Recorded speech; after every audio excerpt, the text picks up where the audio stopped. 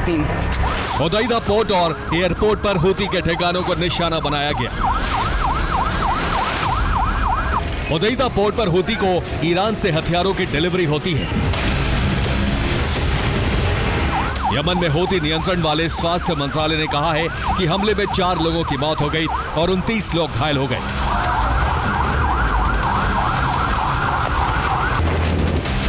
उनतीस सितंबर को इजरायली सेना प्रमुख ने इस ऑपरेशन का आदेश दिया। वॉर रूम में पायलट्स को ऑपरेशन के बारे में जानकारी दी गई।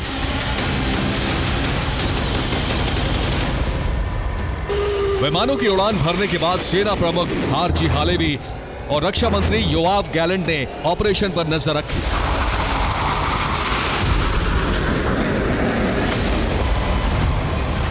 इजरायली वायुसेना ने हूती के 22 से ज्यादा ठिकाने इन हमलों में तबाह किए हैं।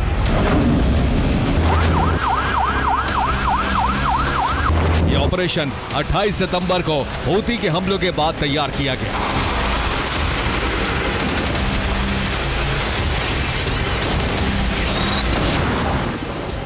और 29 सितंबर को इजरायली वायुसेना ने पायलट्स की टीम तैयार की। 29 सितंबर की सुबह ऑपरेशन की तैयारी की गई और पायलट्स को मिशन की जानकारी दी गई। इसके बाद एक स्क्वाड्रन F-15 फाइटर जेट्स ने उड़ान भरी और एक स्क्वाड्रन F-35 फाइटर जेट्स ने भी उड़ान भरी।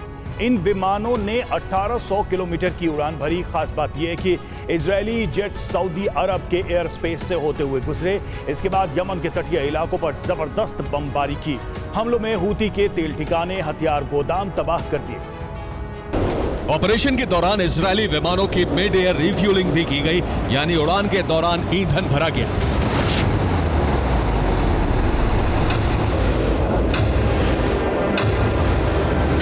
माना जा रहा है कि मिड एयर रिफ्यूलिंग के लिए सऊदी अरब के एयर स्पेस का इस्तेमाल किया गया। दरअसल इस ऑपरेशन का टारगेट भी नसरल्लाह की तरह हूती प्रमुख अब्दुल मलिक अल हूती था। क्या हिजबुल्लाह खत्म हो जाएगा या फिर से उठेगा और इजरायल पर विध्वंसक हमले करेगा? हिजबुल्लाह को अगर इजरायल से लड़ना है तो एक ऐसे शख्स की जरूरत है जो नसरल्लाह की तरह हिजबुल्लाह की कमान संभाल सके। इसके लिए 2 नाम सामने आए हैं। आखिर कौन है वो 2 नाम, 2 शख्स जिनमें से एक हिजबुल्लाह का नया चीफ बन सकता है? इस एक्सक्लूसिव रिपोर्ट में देखिए। लेबनान में इजरायल के बम बरस रहे हैं। हिजबुल्लाह के संपूर्ण संहार के लिए आज रात से ग्राउंड ऑपरेशन भी शुरू हो सकता है।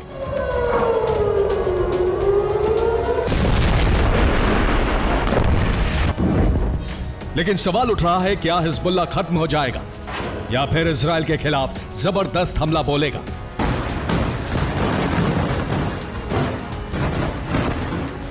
लेकिन इसके लिए हिजबुल्लाह को चाहिए नया चीफ। इसलिए कयास लगाए जा रहे हैं कौन होगा नया हिजबुल्लाह चीफ। इसमें 2 नाम सामने आ रहे हैं, हाशिम सैफुद्दीन या शेख नईम कासिम, जिसमें हाशिम सैफुद्दीन को लेकर सबसे ज्यादा चर्चा है। अरब में कई न्यूज एजेंसी ने तो दावा भी कर दिया कि हसन नसरल्लाह का उत्तराधिकारी हाशिम सैफुद्दीन होगा। लेकिन हिजबुल्लाह ने अभी किसी भी चीफ को बनाए जाने से इनकार किया है। लेकिन हाशिम सैफुद्दीन का नाम लगातार हिजबुल्लाह चीफ के तौर पर उछल रहा है। इसके पीछे बड़ी वजह है, सैफुद्दीन को नसरल्लाह के जैसे तेवर वाला कमांडर माना जाता है। नसरल्लाह की तरह ही सैफुद्दीन भी काली पगड़ी पहनता है और सैफुद्दीन के भी मंसूबे नसरल्लाह की तरह विध्वंसक हैं। सैफुद्दीन इजराइल से नफरत करता है और फिलिस्तीन राष्ट्र का प्रबल समर्थक है। सैफुद्दीन नसरल्लाह का चचेरा भाई है। खास बात यह है कि नसरल्लाह की तरह सैफुद्दीन भी 80 के दशक में हिजबुल्लाह के गठन होते ही उसमें शामिल हुआ था। सैफुद्दीन का हिजबुल्लाह में अच्छा खासा रसूख है। एक धर्म गुरु के तौर पर उसे सम्मान मिलता है और जब वो अपने समर्थकों के बीच जाता है तो उसके जिहादी तेवर साफ दिख जाते हैं।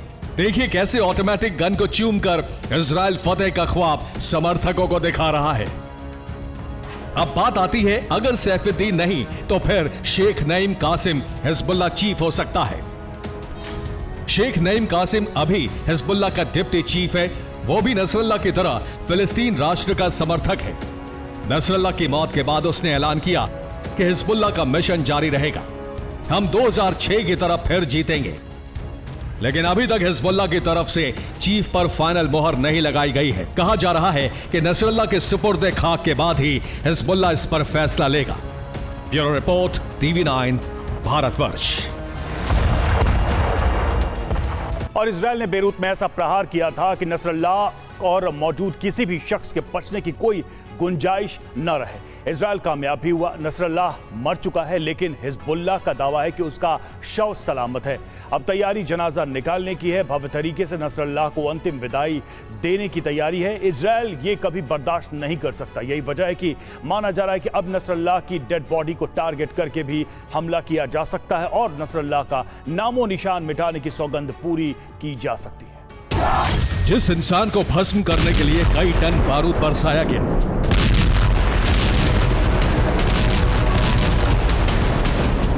जिस दुश्मन का नामो निशान मिटाने के लिए जमीन फाड़ने वाले 85 बम गिरा दिए गए,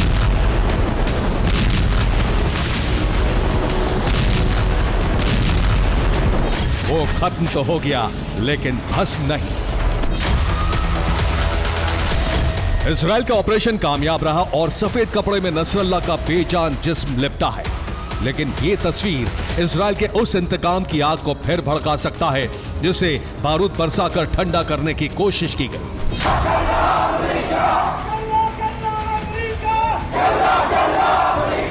नसरल्लाह के समर्थक जनाजे की यात्रा निकालने की तैयारी में हैं। किसी पवित्र जगह पर कब्र बनाने की तैयारी है।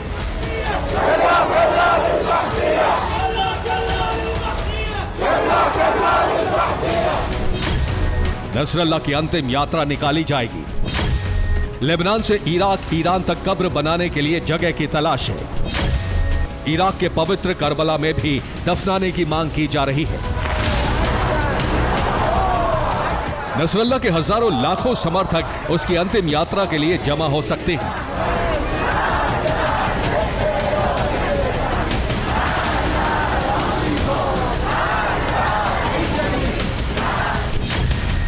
लेकिन सवाल है कि नसरल्लाह के लिए होने वाले किसी बड़े कार्यक्रम या आयोजन को इजराइल सफल होने देगा? उम्मीद कम है। डर है कि अंतिम संस्कार के दौरान एक बार फिर इजराइल के बॉम्बर्स उड़ान भर सकती है। हजारों समर्थकों पर बमबारी हो सकती है और नसरल्लाह के शव को बम से भस्म किया जा सकता है। अतीत में ऐसा हो चुका है।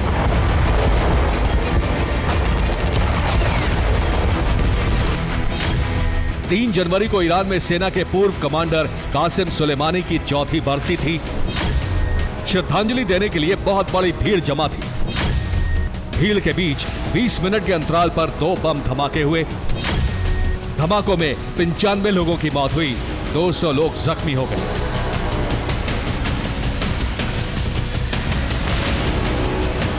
उस दिन 24 घंटे के भीतर 2 धमाके हुए थे। पहला धमाका लेबनान के बैरूत में हुआ था और दूसरा सुलेमानी की कब्र के पास। बैरूत में सालेह अल अरौरी समेत हमास के 7 कमांडर मारे गए और ईरान में कासिम सुलेमानी से सहानुभूति रखने वाले मारे गए। ईरान का दावा था कि कासिम सुलेमानी की कब्र के पास इजराइल ने धमाके करवाए। अमेरिका के इशारे पर इजराइल ने ब्लास्ट कराया था।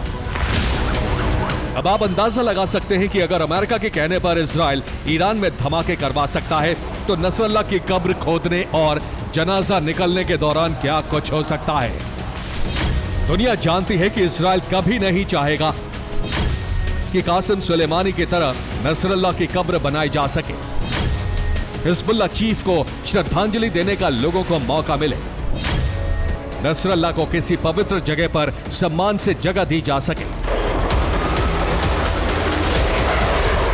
यही वजह है कि माना जा रहा है कि नसरल्लाह का शव जिस जगह पर है वहां बमबारी हो सकती है, या फिर नसरल्लाह की अंतिम यात्रा के दौरान बड़े हमले होंगे, क्योंकि नसरल्लाह का शव शत विक्षत नहीं है। नसरल्लाह की मौत कैसे हुई ये आपको दिखाते हैं।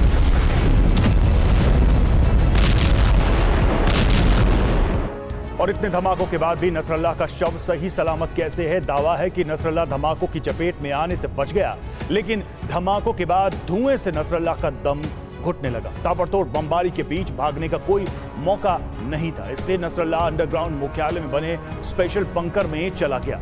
धमाकों के बीच नसरल्लाह सेफ जोन में चला गया था, लेकिन दम घुटने की वजह से नसरल्लाह बेहोश हो गया। बम से निकलने वाला शॉकवेव उसकी मौत की वजह बना। यही वजह है कि नसरल्लाह का शव सही सलामत है।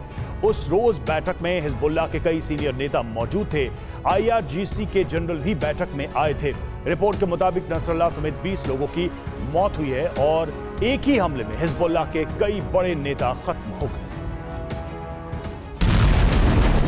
बेरूत में जैसे धमाके हुए, जितने बम बरसाए गए, जितनी आग उठी, उससे तो यही लग रहा था कि यहां इंसानों की हड्डियां भी गल गई होंगी, लेकिन ऐसा नहीं हुआ। सऊदी की मीडिया के मुताबिक हिजबुल्लाह नसरल्लाह की अंतिम यात्रा निकालने की तैयारी में है। सोमवार को नसरल्लाह का जनाजा निकाला जाएगा। लेबनान के बेरूत में हजारों हिजबुल्लाह लड़ाके जमा होंगे।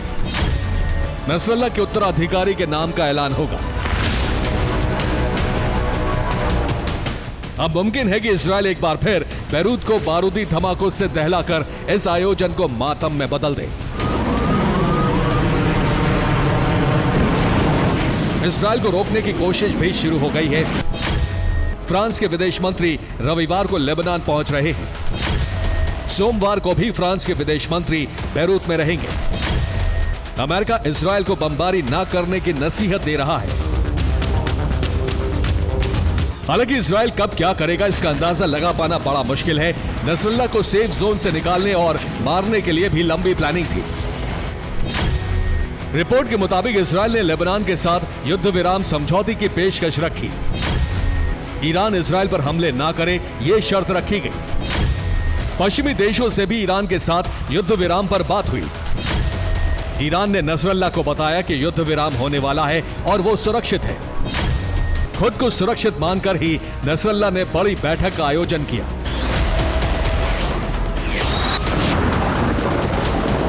लेकिन नसरल्लाह को मार दिया गया। अब इजराइल युद्ध विराम की जगह ईरान को हमला करने का अंजाम भुगतने की धमकी दे रहा है। यही वजह है कि अब ईरान इजराइल और पश्चिमी देशों की किसी बात पर यकीन नहीं कर रहा है।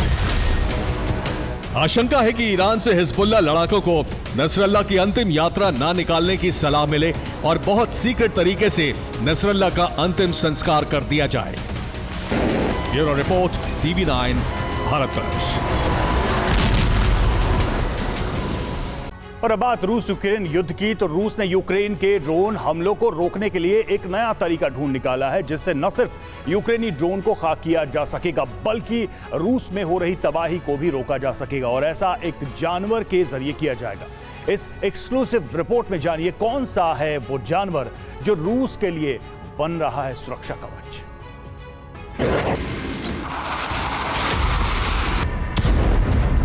ताबड़तोड़ ड्रोन स्ट्राइक से यूक्रेन ने रूस में भारी तबाही मचाई है।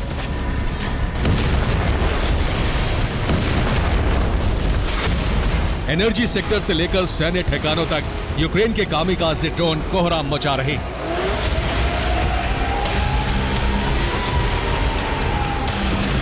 यूक्रेन के इन हमलों को रोकने में नाकाम रूस ने एक नया प्लान बनाया है। अब रूस भेड़ियों को फ्रंट लाइन पर भेज रहा है, जिससे ड्रोन हमलों को नाकाम किया जा सके। अब सवाल ये, आखिर कैसे भेड़िए ड्रोन अटैक रोक सकते हैं?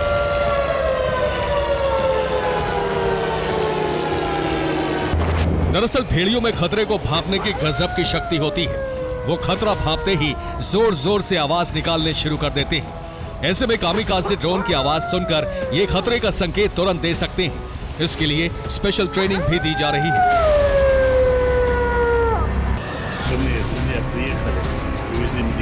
इसके लिए एक ट्रेनर भी रखा गया है जिसका नाम अलेक्जेंडर कोंचकोव है।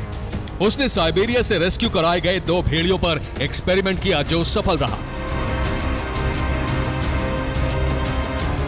भेड़िए बारूद की गंध और ड्रोन की आवाज सुनकर तुरंत जोर जोर से आवाजें निकालने लगे, जिसे एक खतरे के तौर पर माना गया।